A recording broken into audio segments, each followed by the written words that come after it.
Either you are with us or you are with the terrorists.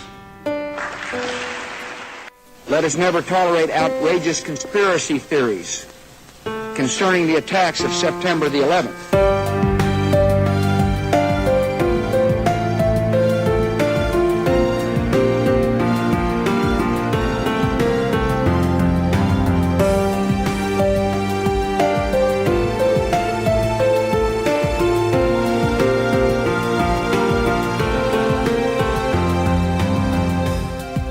And welcome back to another episode of Conspiracy Theory Radio Night.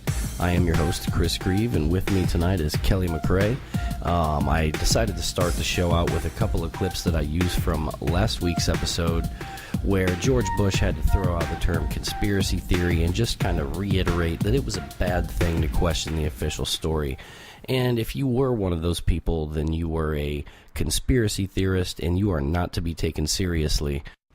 And if you did like last week's show, go ahead and hit the subscribe button, the like, the thumbs up, and the share, and just try to help us get the show out there to a little more people. And as always, donations are greatly appreciated. Any denomination would be acceptable. We do have full-time jobs, and we're working with one microphone right here that I bought with a gift card that I received from Christmas. And I'm going to be honest, it'd be a lot easier to convince my girlfriend to come sit down and do a radio show with me if I didn't have to drag her away from her desk to come and sit here by the microphone every time I needed her to voice her opinion. So thanks again, guys, for tuning in to Conspiracy Theory Radio Night. You are with the terrorists. Oh, come on, George. I've been called a lot of things, but terrorist was never on the list. I don't have to take this stuff, so enough dwelling on the past.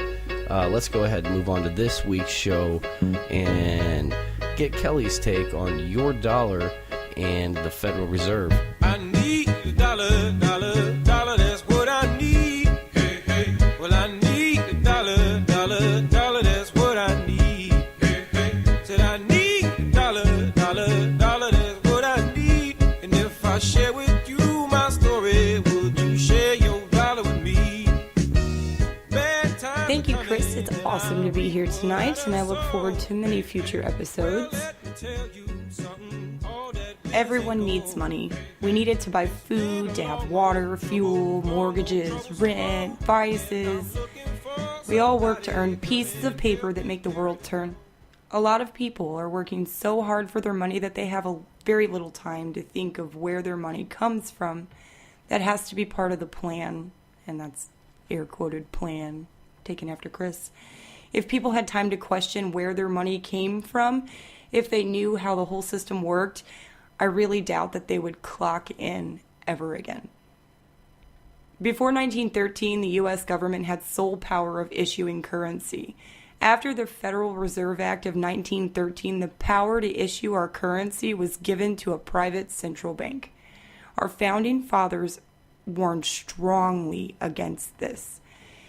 If the American people allow private banks to control the issuance of their currency, first by inflation and then by deflation, the banks and corporations that will grow up around them will deprive the people of all their property until their children wake up homeless on the continent their fathers conquered.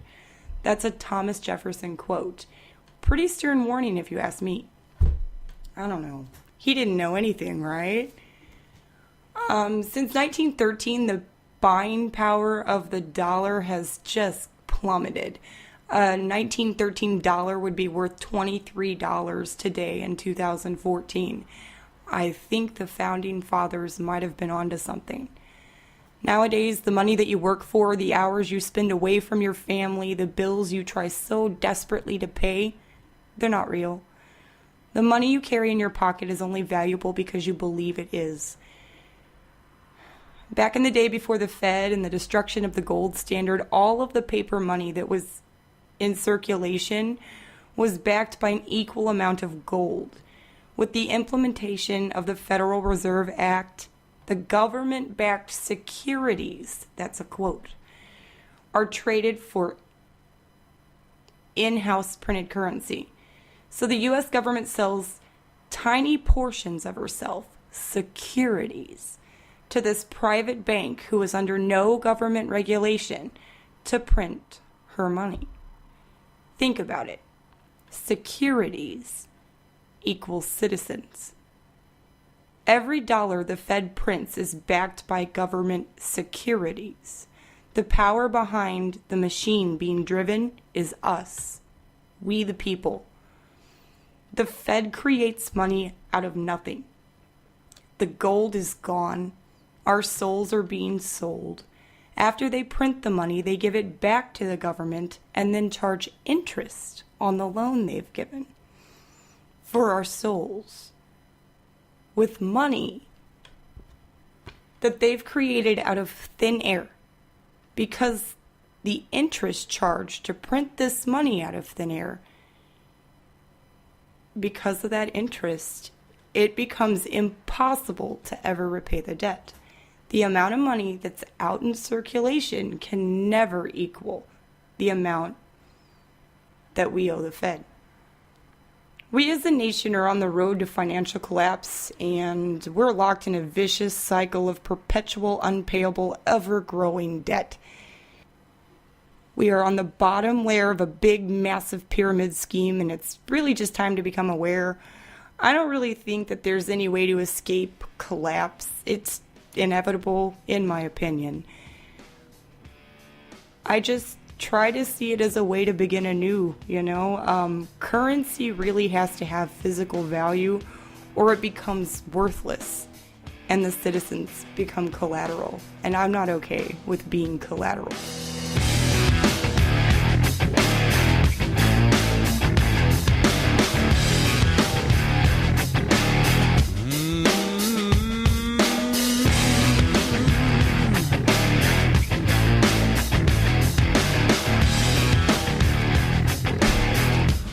Way too much news to cover in a 10-minute show. This week we have still the missing Malaysian airliner Flight 370, which the mainstream media is really pushing on you that they're close to finding, and the plane did indeed go down in the ocean. Now, they've yet to produce any kind of facts or physical evidence of this, but if you read the newspapers, anything like that, then you would believe that, yes, indeed, we're about to find this airplane.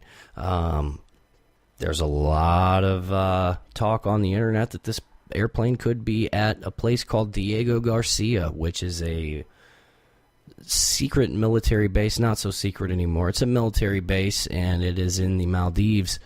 Another part of the news, we have a young man, 16-year-old Alex Hribal, Hribal, I believe I pronounced that correctly. He ran through the hallways at his school, stabbing 21 different people. Some of them are in critical condition, some of them are okay. And this young man is going to be tried as an adult. And we've yet to come across any kind of conspiracy theories on the internet about this episode of stabbings. Nothing like we saw with the Sandy Hook incident, where immediately red flags were thrown up that something just isn't right here. And as I'm reading this, I see that a headline just popped up on CNN that Hillary Clinton had a shoe flung at her. I'm looking at the video, and she didn't dodge the shoe with quite the gusto that George Bush did back when that Iraqi journalist threw a shoe at him, but she did react fairly swiftly, and I don't know that the shoe wouldn't have hit her had it been a little more on target. And is it so much to ask that we can't get someone to hit their target? I mean, these people are going to go to jail anyway. Preferably it could be some kind of pig farmer or a trash man at the end of a shift who flings a nasty shoe at these people. But I think secretly that's what I want. I want a shoe to hit a politician. And I want to see it on TV. And I don't think that makes me a bad person. That just makes me like good TV and good entertainment. And I hate to do it. I'm at the 30-second mark to the end of the show, guys. Next week, I do have a treat for you. I have a special guest who's going to come in and host the show for me. And he's going to go into, some specifics about erosion of personal liberties and big business things like that. His name is Jay. He will be your guest host next week. And I'd like to say thanks again, guys, for coming out and listening to Conspiracy Theory Radio Night. And until then, you guys take it easy.